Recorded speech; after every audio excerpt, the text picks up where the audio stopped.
사랑하는 성도 여러분, 안녕하세요. 이제 뉴욕에 아름다운 가을이 되었습니다.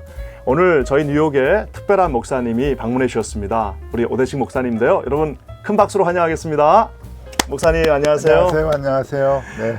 이렇게 저희 뉴욕에 방문해 주셔서 감사합니다. 네. 목사님 뉴욕에 계신 성도들에게 좀 한번 소개 한번 해주시겠습니까? 네.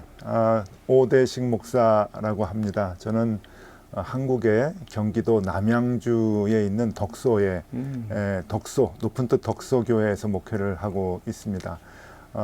덕소 고등학교 강당을 빌려서 이제 예배를 드리는 교회인데요.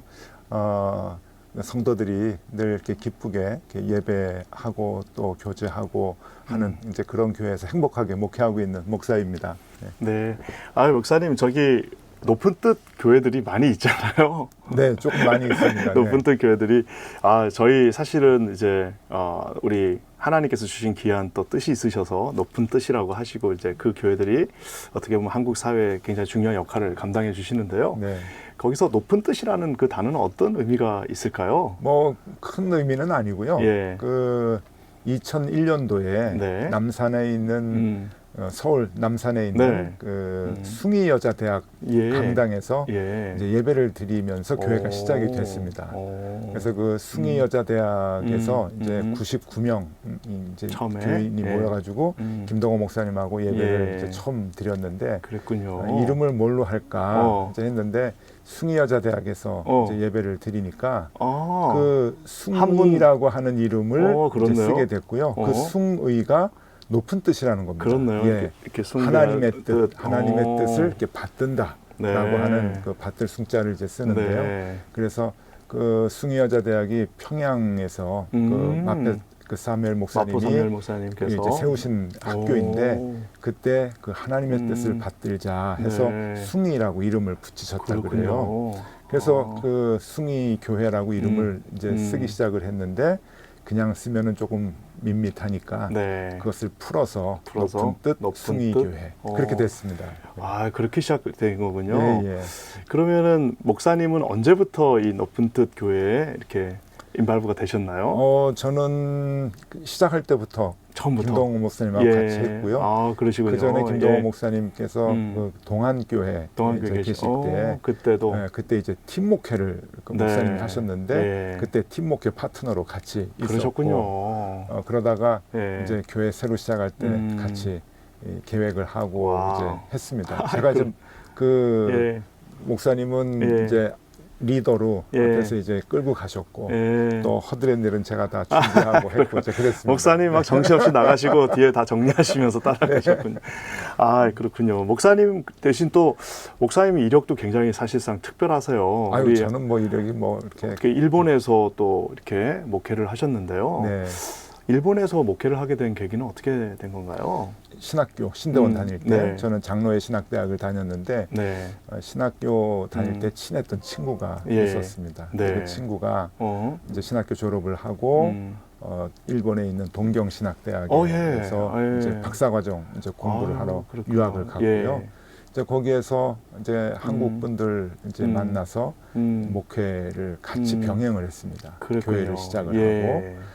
그래서 그 목회를 하고 또 박사과정 공부를 하다가 이제 과로를 했는지 33 나이에 이제 33살에 심장마비로 이제 그 하나님의 부름을 받았어요.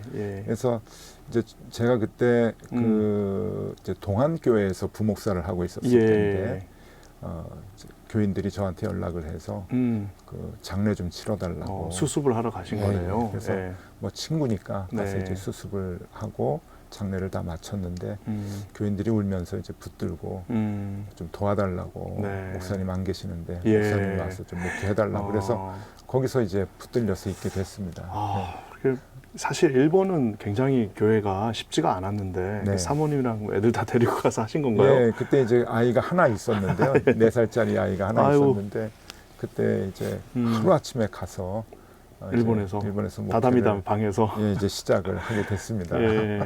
와, 그러면 어떻게 그렇게 얼마나 거기서 그러면은 처음에는 이제 교인들하고 약속하기를 1년 정도 이제 교회가 이제 충격을 받고 많이 슬픔에 이제 있었던 교회니까 1년 정도 이제 잘 이렇게 그 제가 도와주고 안정이 되면은 다시 이제 오기로 하고 김동욱 목사님도 그렇게 이제 저를 보냈고 그랬는데 가서 보니까 이제 그럴 만한 상황은 아닌 것 같아요. 그래서 있게 된 게 이제 처음에 5년을 그 교회에서 있었습니다. 그러셨군요. 그 목사님의 어떤 목회 어떤 철학이나 목사님의 어떤 삶을 잘 나타내는 단어가 저희는 처음에 그게 사자성어인 줄 알았어요. 네. 그 생선 네, 사진이라고. 네. 예, 그래서 제가 이거 생선 사진이 뭔가 이런데 아마 우리 성도님들도 굉장히 생소하실 것 같은데요. 네. 거기에 대해 좀 설명해 주시면 감사하겠습니다. 생선 사진은 그러니까 제가 늘 안타깝게 생각하는 게 한국 교회 이제 강단에서 부활에 대한 말씀이 거진 이제 사라지는 것 같다는 생각이 들거든요. 맞네요. 제가 어려서부터 이제 신앙생활을 할 때 가장 우리 기독교 신앙의 핵심 십자가 신앙과 이제 부활 신앙인데 어느 순간부터인가 뭐 부활 신앙은 부활절 주일에 그냥 한번 말씀을 듣고 평상시에는 뭐 그게 거진 없는 것 같아요. 그런데 이제 신학 공부를 하고 또 이제 교회에 몸담고 있는 이제 그 목사이다 보니까 이게 가장 중요한 거를 우리가 너무 잊어버리고 있는 거 아닌가 하는 이제 생각이 드는데 그래서 부활 신앙을 제가 이제 나름대로 가장 중요한 부활 신앙의 핵심이 뭔가 하는 것을 정리를 했는데 그게 제 생선 사진입니다. 그 생선 사진이 뭔가 하면은 생명이 죽음을 이긴다. 그리고 선이 악을 이긴다.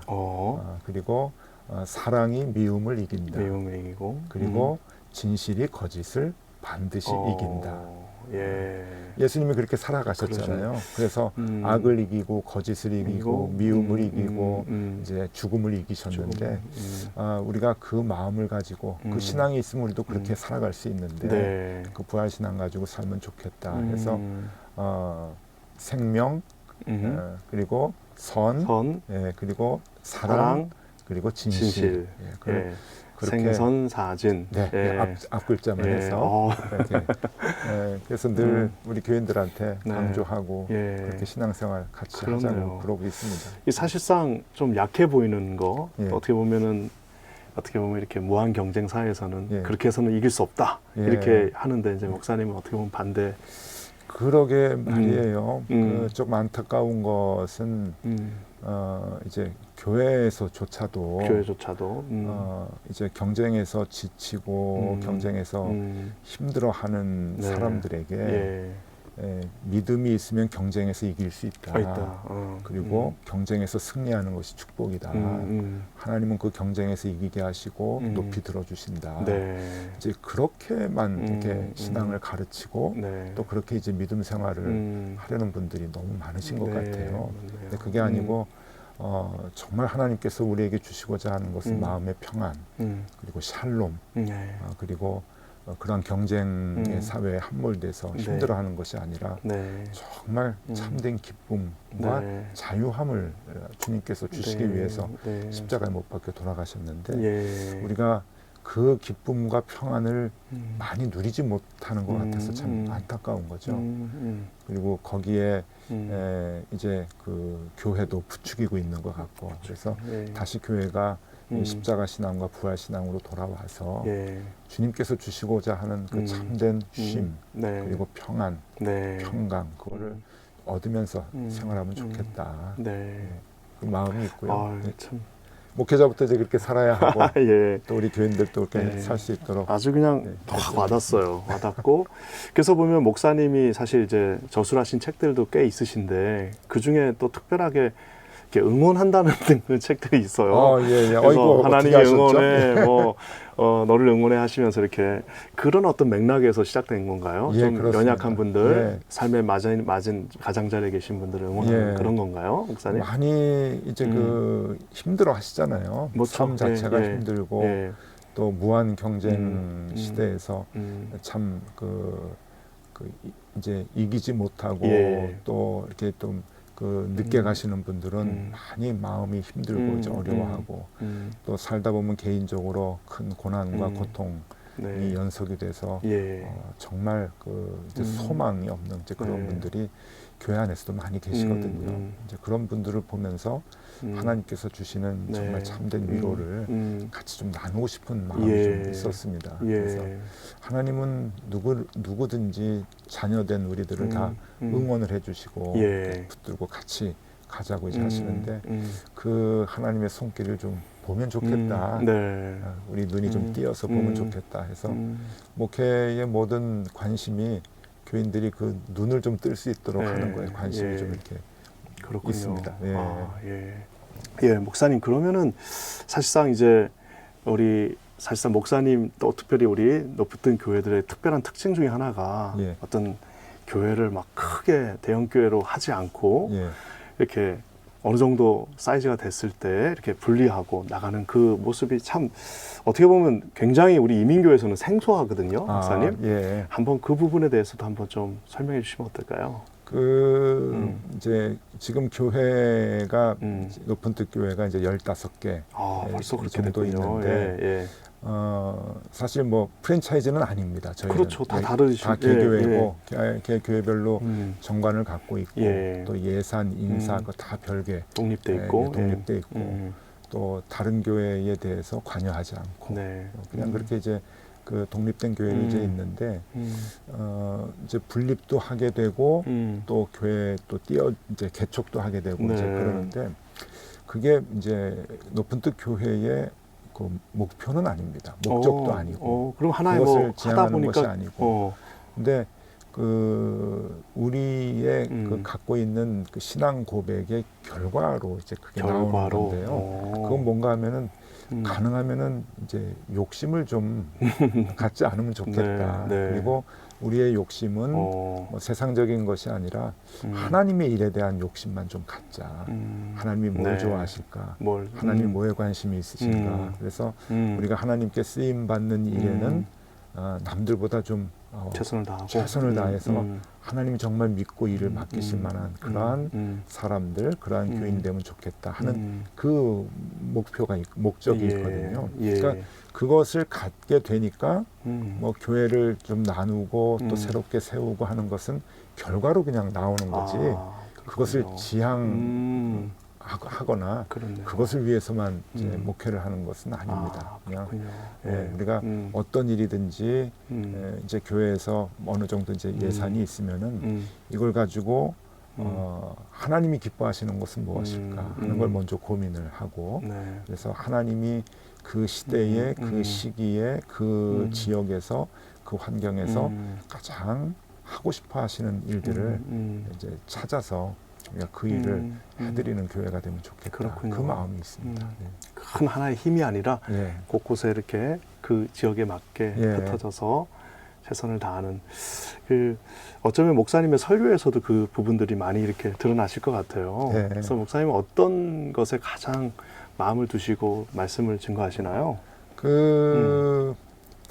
제가 가장 중점을 두고 있는 것은 조금 죽었으면 좋겠다라고 하는 거예요. 죽었으면 누가 죽나요? 우리가 죽어야 되는 거죠. 그러니까 이제 주님이 가신 길이 십자가 길이고 그것이 이제 죽는 길인데 우리가 조금 더 낮아지고 더 내려놓고 그리고 더 남들을 섬기고 그리고 더 우리를 비우고 나를 부인하고 하는 그 마음이 우리 그 기독교 정신의 아주 근본이고 또 그런 일이 있을 때 이제 열매를 맺게 되는 거잖아요. 근데 사실 우리가 지금 뭐 한국 교회도 그렇고 잘 아시겠지만 교회가 열매를 맺지 못하고 오히려 열매 맺는 것에 교회가 방해가 된다는 말이 있을 정도로 참 많이 안타까움이 있는데 저는 그 문제의 모든 해결은 교회뿐만이 아니고 우리 그리스도인들이 더 낮아지고 더 내려놓고 더 비우고 헌신하고 그리고 봉사하는 그 마음이 있어야 된다고 생각을 해서 그 실천에 대한 강조를 많이 합니다. 교인들에게. 실천. 뭐 이제 관념적으로 이제 신앙을 이제 갖고 있는 것도 이제 중요하고 또 그런 것이 중요한 시기가 있는데 지금 시대에 한국 교회는 한국도 그렇고 이제 네. 미주 지역도 그렇고 지금은 우리의 신앙을 보여줘야 되고 네. 실천해야 될 때라고 생각을 네. 하거든요. 그래서 바른 실천이 뭔가 하는 것에 대한 관심을 갖고 교인들에게 계속 집중적으로 네. 말씀을 같이 이렇게 나누고 있습니다. 아유, 목사님 너무 감사합니다. 네. 이렇게 짧은 시간이지만 이렇게 귀한 정말 하나님의 높은 뜻을 말씀해 주셔서 감사하고요. 우리 여기 뉴욕에 사실 이민자들로 사는 것도 사실상 어떻게 보면 쉽지가 않습니다. 네. 그래서 우리 이민자 성도님들에게 한 말씀 좀 격려해 주시면 감사하겠습니다. 여러분 만나 뵙게 돼서 너무 반갑고요. 그리고 정말 말로만 듣고 이렇게 멀리서 이렇게 그 배웠던 이렇게 목사님과 그리고 이렇게 교회 또 오고 또 교인들 이렇게 화면으로 남아 만나게 돼서 얼마나 기쁜지 모릅니다. 여러분 뭐 미국에서 이렇게 생활을 하시는데 여러 가지 하루하루 현실적으로 힘들고 어려운 부분들이 이제 많이 있겠지만 우리의 삶은 한국이나 여기나 마찬가지가 아닐까 이렇게 생각을 합니다. 제가 늘 우리 교인들에게 또 강조하는 것은 아침에 일어나면 기도하자. 그리고 자기 전에 하나님께 기도하자. 하나님께 좀 집중하면서 우리가 살면 좋겠다 하는 생각을 합니다. 그 어느 심리학자가 그러더라고요. 하루에 선택이 150번이라고 얘기를 하고요. 평균 사람마다 그 150번의 선택 중에 한 3분의 1 정도는 인생이 바뀌는 선택이 될 수 있다고 얘기합니다. 굉장히 중요한 선택들을 우리가 하는데 그 선택을 하나하나 할 때마다 우리가 다 기도하면서 할 수 없습니다. 그러니까 아침에 일어나서 오늘 내가 선택하는 거에 하나님 함께 해주시고 이 선택이 하나님 앞에서 바른 선택 되게 해주십시오. 그렇게 기도하고 또 밤에 자기 전에 잘못된 선택이 있으면 좋은 길로 또 바꿔주십시오. 라고 하는 그 기도를 매일매일 하면서 우리가 살아간다고 한다면 힘들고 어려운 이 미주 지역의 생활에서도 하나님께서 늘 선한 길, 좋은 길로 인도해 주시리라 확신합니다. 여러분 다음에 만나 뵐 때까지 늘 건강하시고 믿음으로 승리하시기를 바랍니다. 사랑하는 성도 여러분 감사합니다. 우리 오대식 목사님과 오늘 귀한 말씀 나눴습니다. 우리 생선 사진 반드시 기억해 주세요. 여러분 감사합니다. 감사합니다.